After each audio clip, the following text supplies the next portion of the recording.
Welcome to the first episode of what we'll probably call, moving forward, Building the Beams 8.6. That sucks. Welcome to what it... Fuck me. Welcome to what is the first installment or episode or whatever we're calling these of Building the 8.6. The Beams 8.6. Anyway. Hey guys, what's up? Oh, fuck, I did it already. Welcome to the first episode or installment of Building the Beams 8.6. I'm Matt Russell, and if you don't know me, even better. We're building this beams powered 8.6. Now, if you haven't seen this on my Instagram before, or any of the stuff that Mez has shared on Wreckham, basically, we've had this car a long time. It's been sitting in the shed, and everyone laughs at it because it's been sitting for so long, it's never going to get done. Now we're going to actually try and film it and maybe one day drive it. Who knows? So I'll give you a bit of a rundown because if you haven't seen this before, you won't know about it. If you have seen it before, you probably haven't believed me. So here's a bit more about this thing. The chassis, Toyota 8.6, 2012, I think.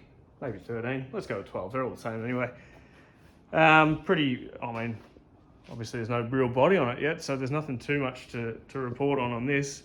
Basically, this car was a wreck. Funnily enough, I actually saw it get crashed basically at a drift day at Winton. There was a circuit class sort of running around as well. It was a bit of a split day back in the day. And I watched old mate get a bit hot under brakes, run a bit wide, hit some grass, and eventually the wall stopped him instead. So that's why it's got a blue side in it. Look, the crash wasn't too bad. It basically just flattened this whole side. Structurally, it didn't sort of move too much around, as you can sort of see. Parcel shelf's still in pretty good nick the whole way across. There is a very, very slight kink in the front rail, which I don't even know if you can see from under here, but anyway, that's what happened. About a year later, I actually saw it sitting in the corner of a mate's factory and just said, "What's the story?" And he said, "Insurance and something else." What? Anyway, so I bought this car off him for what it owed him, which was very little. Then got given a blue side. Sorry, I actually got given a blue BRZ and then took to it with a petrol demo saw and cut the side off. And then Jake at JDI welded it back on. So that's why that's blue. It's not perfect, it's got some dints in it here and there, but Bog fixes most of that, as you will have learnt by now. And that's what we're starting with. Now for what's been done to date, I hear you ask in the comments. Anyway. Basically, the fab work is done in this thing. 7 years ago, as I mentioned, I got it. For the first 3 or 4 years, it lived at JDI up in Healesville before he moved. So he thankfully did most of the fab work because that's his job.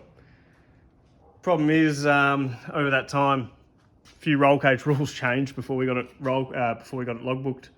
Of course, the day it got picked up, it poured rain and the windscreen isn't great in this thing, as you can tell.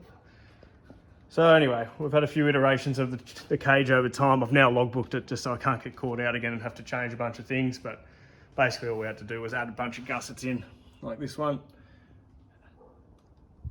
Those ones. On any point that crosses. So yeah, it's now logbooked. So we won't get caught out on that again.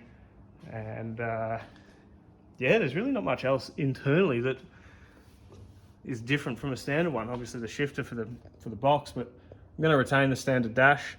It's obviously been cut for the cage, but standard dash, probably the standard console.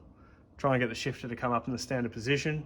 Handbrakes remaining, at least for now, as a standard item because they work perfectly fine. And yeah, it's just a bunch of metalwork, really. What else have we done? Well, we mounted the beams in it. Probably not the smartest move, but possibly the correct move in someone's mind. This motor is a bit sort of special. It's basically a HKS built for HKS 2 something litre beams. It's not 2 litre. I'm not sure if it's 2.2, but yeah, it's certainly not standard. Obviously HKS turbo as well. It's been built for a turbo application. It's old, hence the gate. I'm going to probably run it for now, but we'll see how these E gates turn out. Might switch to one of them eventually if they've got a good sort of track record in the next 6 months or so. But the only thing I've done to it since is bolted that dry sump pump on, and it's got a dry sump pan on, but it'll have to come back off because it's got no fittings welded on it yet. But to mount the motor at least, we got all that on so we could get the motor down as low as possible. So if you know Beams motors, you know they're notoriously tall. Thankfully, so basically it's mounted as low as it can be. I'll get under there and show you in a minute, but that dry sump pan is basically hard on the steering rack down there. So that's as low as I wanted to go. I couldn't really notch the cross member anyway, because if, don't laugh, but if this car ever made it to FD, there is a rule saying you can't actually modify your engine cross member. Look, I'm sure they all are, I'm sure no one cares, but didn't want to, just in case. Plus this way, if I bend it, I can just replace it straight away. Nothing special about it. Everything bolts onto the cross member. So yeah, there's not going to be any modification to the cross member needed. So that's where we're at. But as I mentioned, these are notoriously tall.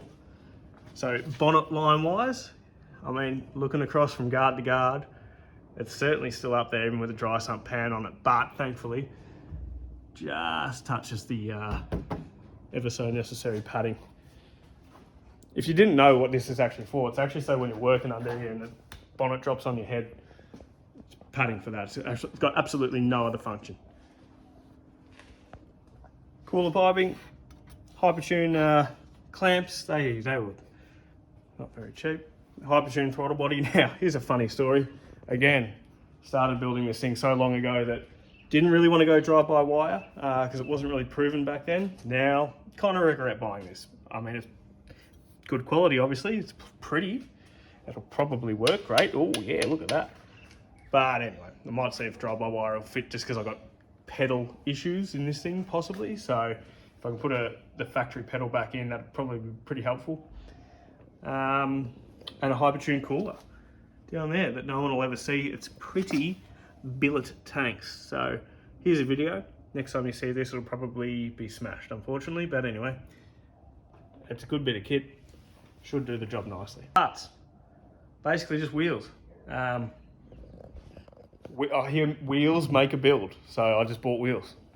And then over here, up there, yeah, just more wheels. So it should be done pretty soon if we just bolt them in. No, but more seriously, here's the rest of the bit. So dry sump tank, got to find somewhere for that. VB, some lights, and what else we got? Got a radium drop-in fuel pump setup. Was going to put a bladder style cell into this thing, but then went against it because basically the tanks in these are plastic. They're not that big anyway, so they're not going to be carrying too much weight. The radium drop-in setup has its own sort of built-in cradle surge sort of setup. You can put some big pumps into them, so just going to keep that. Got a whole bunch of Phoenix boxes. Some have got coolers in them, some have got radiators in them. The boys at Phoenix over there, Big Benny Jenk, helped us out with them. Twice retail. Fucking Ben. Shockworks. Always Shockworks. Boys have helped me out forever, so why wouldn't I? Got some Shockworks brakes, which I don't think they sell anymore, and if they do, hit them up. What else we got? Got about 5 clutches down there. They'll probably, none of them be any good. And there's various other bits and pieces. There's already some seats in the car. They're the Arc Design Sparco seats. Got them cheap. Why not? And the rest of it's here somewhere. We'll figure it out as we go. And if we don't, we'll buy it with the money we'll steal it.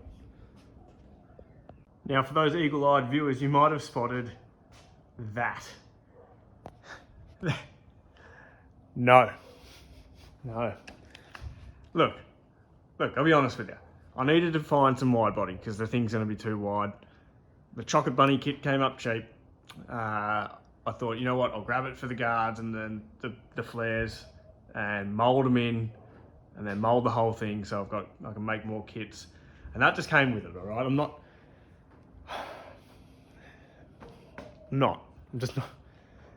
going to get into it either because if you're watching this and you've got one, I don't want to offend you more than you're offending yourself. I might stop this there. Cause real bad boys move in silence, silence.